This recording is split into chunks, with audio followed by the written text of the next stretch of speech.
بسم الله الرحمن الرحيم والصلاة والسلام على أشرف الأنبياء والمرسلين سيدنا ونبينا محمد وعلى آله وصحبه أجمعين. Bienvenue à vous pour cette deuxième séance consacrée donc au programme Renaissance. Programme qui a pour vocation, en tout cas c'est mon intention, de vous permettre par la grâce d'Allah Tabaraka wa Ta'ala de passer à un autre état de conscience. C'est un programme qui a pour objectif de vous redécouvrir, d'aller dans ce qu'on appelle les angles morts de votre personnalité. Angle mort est égal les angles auxquels vous ne pouvez pas avoir accès par vous-même, mais qui sont accessibles par les autres. Il faut savoir qu'en matière de personne, notre personnalité, il y a une partie accessible à nous et à nous exclusivement. Il y a une partie qui est accessible aux autres et aux autres exclusivement en dehors de nous.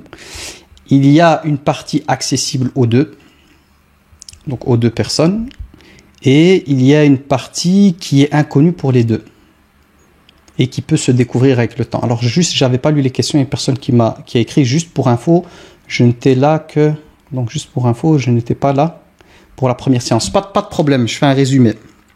Donc pour la personne qui n'était pas là lors de la première séance, il ne faut pas s'inquiéter. Inch'Allah ta'ala, je fais un petit récap. Ok, donc pas de problème.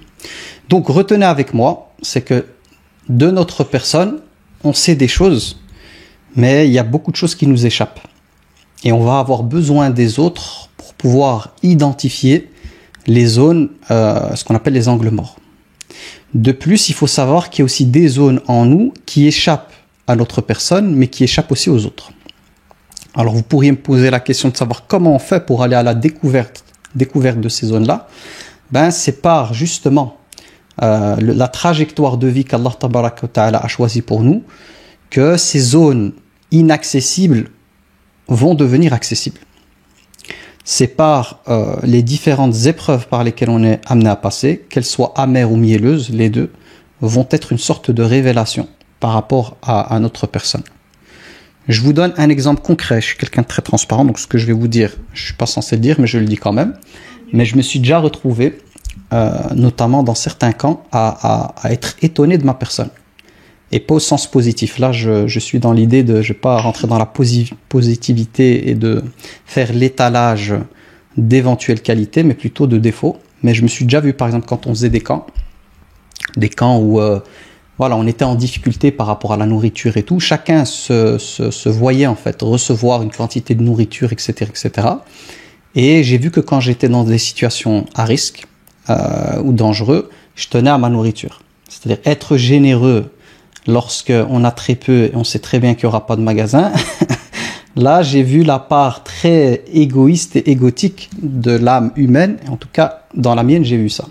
Alors que, en dehors de situations comme celle-ci, je peux me montrer assez généreux. Donc finalement, ce qu'il faut avoir en tête, c'est que la réalité de ce qu'on est, ça fluctue en fait. Ça va dépendre du niveau de foi, ça va dépendre de la situation, ça va dépendre du côté sécurité ou pas. Je sais que je suis quelqu'un qui est très câblé sécurité. C'est-à-dire que même avec moi-même, je peux me priver. Donc c'est pas qu'avec les autres, mais avec moi-même. Je sais qu'il y a une époque où j'étais égoïste avec moi-même. Dans l'idée de garder des réserves, on sait jamais, jusqu'à la fin en fait. Je vais consommer ça, je vais le laisser jusqu'à la fin. Je me souviens que des fois j'allais en vacances avec mes parents au bled, je recevais 50 dirhams, je pouvais passer tout le mois, tout le congé à garder les 50 dirhams dans ma poche et à les utiliser peut-être la dernière demi-heure avant de reprendre la voiture pour retourner en Belgique. Donc c'est quelque chose qui est lié aussi à ma propre personne. Et en fait, d'où ça vient, parce qu'il faut comprendre d'où ça vient, parce que sinon on risque d'avoir une image négative de soi, c'est finalement j'ai compris que j'étais quelqu'un de câblé sécurité, et que la question de l'anticipation fait partie de mon personnage. Donc dès que je vais me retrouver dans une situation où il y a un risque, il y a un danger, ben finalement, je vais avoir un mode de fonctionnement où je vais viser la sécurité. Ce qui peut m'amener à avoir une forme d'égoïsme par rapport aux autres, mais même avec moi-même. Ma propre personne, voilà, mon âme, elle veut quelque chose à la fin, ben tu mangeras pas, je garde ça, on sait jamais, qu'on reste coincé, qu'on n'a rien, au moins j'ai des réserves.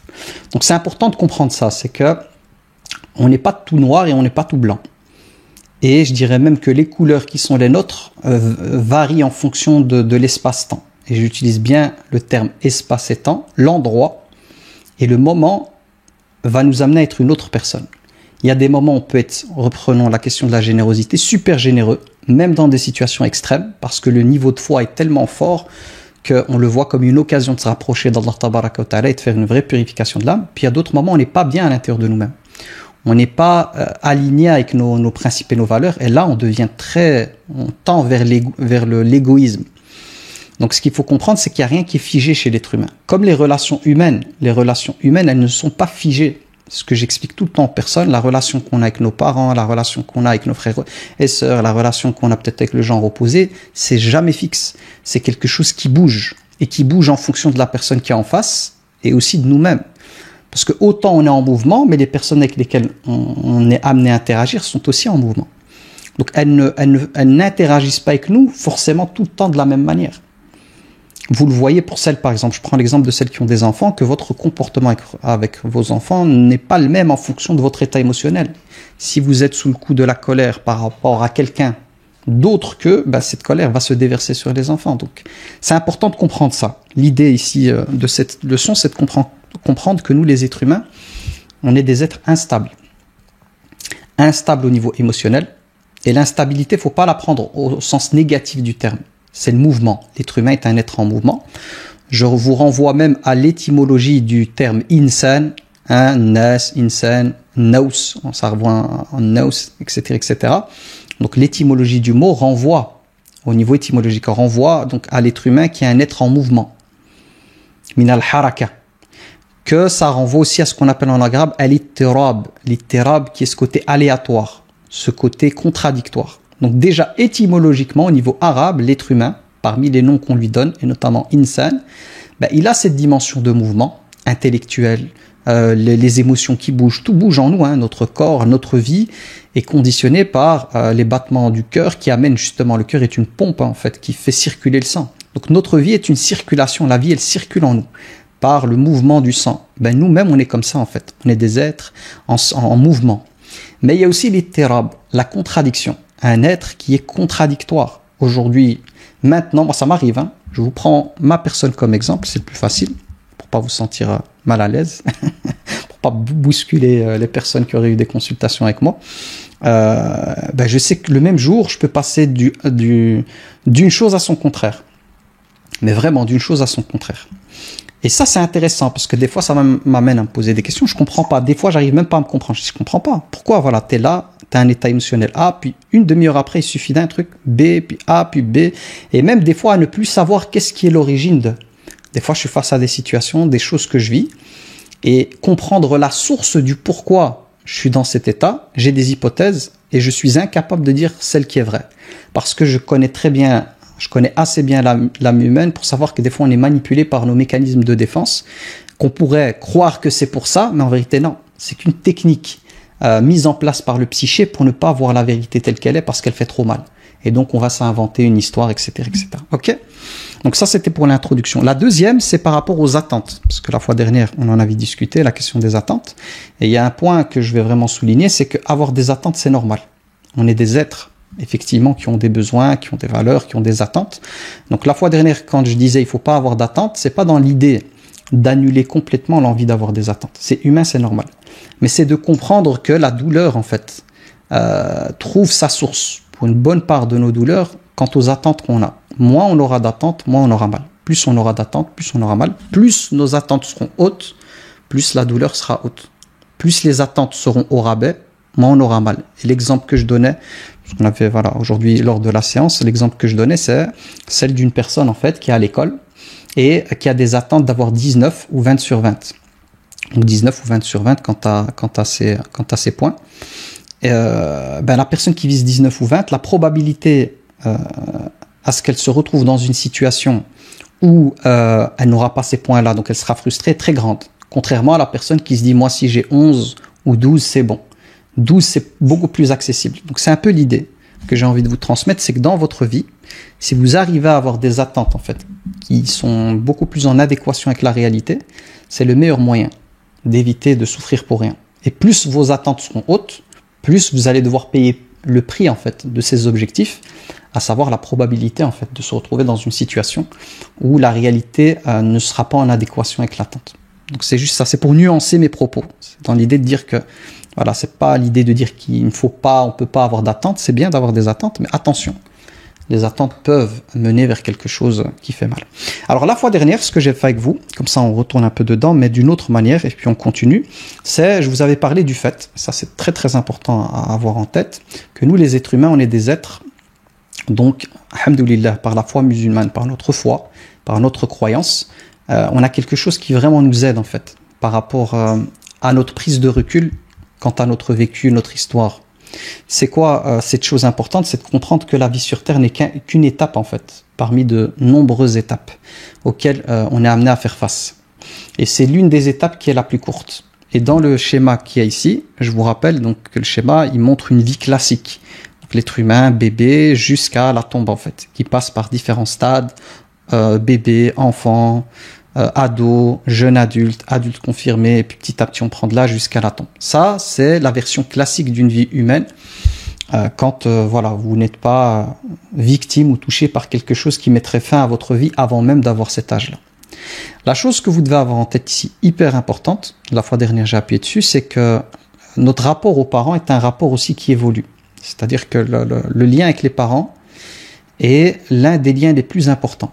Dès le départ, c'est vraiment ça qui va les bases, les piliers, les fondations de votre identité, celle qui va se construire, va trouver donc les pièces de puzzle ou les pièces de Lego des fondations. Fondation, c'est vraiment quand vous avez une tour ou quoi, c'est ce qu'on met en bas, ce qui va maintenir toute la structure. C'est quelque chose qui va venir dès l'âge, on va dire, dès la première conscience, on va appeler ça. Donc bébé et enfant. C'est là où tout se joue parce que vous êtes comme une éponge. Et là, le problème la chose qui peut être très problématique, c'est que c'est l'âge aussi où on gobe tout. Et c'est là où on intègre ce qu'on appelle des croyances, qu'on peut appeler croyances limitantes, voilà, des croyances néfastes pour vous et tout. Croyance, c'est quoi? C'est que sur base de ce que vous allez être amené à expérimenter avec votre père, votre mère ou les substituts des parents, parce que tout le monde n'a pas... Il y a des gens qui, malheureusement, c'est leur destin, sont nés orphelins. Prenons le prophète, alayhi salatu salam, il n'a jamais connu son père. Donc, il y a eu un substitut de père qui a été, on va dire, matérialisé, entre guillemets, par l'époux de Halima, Halima Sa'diya, celle qui l'avait allaité. Donc, elle l'avait pris. C'était une coutume à l'époque. On donnait les enfants aux femmes de la campagne pour permettre à l'enfant de devenir plus robuste qu'en ville, et en même temps pour lui permettre d'avoir une maîtrise de la langue arabe qui n'était pas polluée en fait par la langue des villes, parce que comme il y avait dans les villes le commerce, le pèlerinage, donc il y avait des populations qui se mélangeaient. Donc le prophète alayhi salam, il a été pris par Halima, qui ne le voulait pas à la base. Et là c'est aussi pour parler de la prédestinée, que finalement tout est calculé, et derrière chaque événement qui nous touche, il y a toujours une volonté en fait, qui est liée à l'enseignement, qui est liée à la progression, qui est lié à l'optimisation de la raison pourquoi on est sur Terre. C'est jamais pour rien. Même dans les familles les plus toxiques, il y a toujours un objectif. Et je répète, même dans les familles les plus toxiques, il y a toujours un objectif. Et je le vois, combien de personnes, le nombre de personnes qui me consultent, qui viennent de familles toxiques et qui ont justement développé un lien privilégié avec Allah Tabaraka wa Ta'ala, c'est justement cette toxicité qui a été la cause de la prise de conscience de l'importance de la religion. Et qui a été le refuge, la religion s'est vue, ou le lien avec Allah s'est vu comme étant le refuge par rapport à toute cette toxicité. Donc qu'on ait hérité d'une structure familiale saine ou toxique, dans les deux cas, il y a un bien. Le bien, il n'est pas forcément dans le miel. Le bien, il peut être même dans l'huile d'olive qui est un peu plus amère, dans lequel il peut y avoir aussi un remède. Et c'est Allah Tabaraka wa Ta'ala, en fonction de sa science, qui va choisir le terrain, on va dire, où la partie va commencer pour nous. Mais c'est choisi avec science, avec sagesse, avec même rahma, la miséricorde. C'est jamais au hasard, c'est pas comme au loto. Au hasard, t'es l'esprit, on le met là et tu vas vivre l'enfer comme certains l'appellent souvent. J'ai vécu l'enfer. Cet enfer, en fait, derrière l'enfer peut se cacher le paradis. Et là, on va utiliser un verset coranique. Wallah tabaraka wa ta'ala donc parle au prophète alayhi salatu wa salam après Surat al-Duha. Après avoir terminé Surat al-Duha. Surat al-Duha, je vous rappelle, c'est une sourate qui va nous servir lorsqu'on va parler des blessures de l'âme. Donc les blessures de l'âme, c'est lié à quoi? C'est lié aux choses en fait que vous risquez ou que vous avez vécu, pas risqué, qu'on le veuille ou non, on est amené à subir des blessures. C'est comme ça, c'est la vie. C'est comme notre corps, qu'on le veuille ou non, le corps il est amené à se retrouver à un certain moment à se blesser. Vous êtes dans la cuisine en train de découper quelque chose, vous pouvez vous blesser. Je sais pas, moi je fais souvent du bricolage, voilà, vous devez faire du bricolage à la maison, des clous, un marteau ou quoi, vous vous blessez. Vous marchez dans la rue, vous faites du sport, vous pouvez vous fouler la cheville. Donc c'est comme ça. Le corps est amené, qu'on le veuille ou non, à être blessé. Eh ben, l'âme c'est pareil, on ne peut pas échapper aux blessures. Et ces blessures en fait, la différence avec le corps et l'âme, c'est que les blessures du corps sont des blessures qui peuvent cicatriser assez rapidement et être complètement oubliées, à part la cicatrice qui montre qu'il y avait quelque chose, tandis que les blessures de l'âme sont des blessures dont les effets peuvent durer dans le temps et même aller jusqu'à la tombe. Il y a des blessures de l'enfance qui vont vous suivre jusqu'à votre tombe. Alors, l'idée, c'est de comprendre comment on fait avec ces blessures. C'est-à-dire, voilà, ok, Abou Bakr, tu dis qu'on le veuille ou non, on va être blessé et tout, mais qu'est-ce qu'on fait avec ça? Est-ce qu'on peut guérir? Est-ce qu'on peut pas guérir? Comment on fait pour guérir, justement, vu que c'est pas comme le corps? Alors, première bonne nouvelle, on peut guérir de toutes choses par la grâce d'Allah Tabaraka wa Ta'ala. Et je dirais même encore plus que les blessures qui ont été les nôtres peuvent être une force, peuvent devenir une sorte, entre guillemets, de super pouvoir. Pourquoi? Parce que certaines causes, en fait, certaines choses qu'on va être amené à défendre à un certain moment sont le fruit d'une blessure vécue avant. Donc la blessure peut être un moteur dans la vie. Je pense que si je fais le travail que je fais, c'est justement à cause de mon parcours et de mes blessures. Je n'aurais pas fait ce travail-là si je n'avais pas été amené à vivre ces nombreuses blessures, à être le témoin aussi de choses comme ça. C'est tout ça qui m'a amené, parce qu'on peut être blessé par le fait d'avoir vécu la chose, mais on peut aussi avoir cette blessure par le fait d'avoir été témoin d'une chose, contrairement au corps. Le corps, pour être blessé, c'est une attaque, c'est un coup sur vous. Ben, les blessures de l'âme, elles ne sont pas liées forcément qu'à une attaque qui vous vise. Même être témoin de quelque chose va cultiver à l'intérieur de vous cette blessure. Exemple, vous avez grandi dans une famille, papa, maman se disputent, ok, et injustement, le père, profitant de sa force physique et tout, frappe votre maman, battez votre maman, etc., etc. C'est pas mon vécu, hein, je vous donne un exemple. Là, ce qui va se passer, c'est qu'en tant qu'enfant, être témoin d'une scène comme celle-ci va vous traumatiser, parce que vous êtes lié émotionnellement à ces deux personnes, et ayant été témoin de l'injustice, vous allez vous sentir impuissante, les larmes à l'intérieur, et ça va créer à l'intérieur de vous, l'injustice amène à la colère, hein, une colère profonde, mais incapable de pouvoir faire quoi que ce soit. Ça, le fait d'être témoin de cette chose-là va créer une blessure à l'intérieur de vous, qui sera liée à la blessure de l'injustice, même si ce n'est pas vous qui l'avez vécue. Elle va s'ancrer à l'intérieur de vous, je dirais même plus fortement que le fait de le vivre vous-même. Parce que quand on subit la chose, on ne le voit pas. Quand on ne voit pas, c'est on ne voit pas notre corps. On voit les coups, peut-être la personne qui est en face, mais on ne voit pas. Mais être témoin en fait d'une violence sur quelqu'un d'autre et entendre ses cris de l'extérieur, c'est beaucoup plus fort.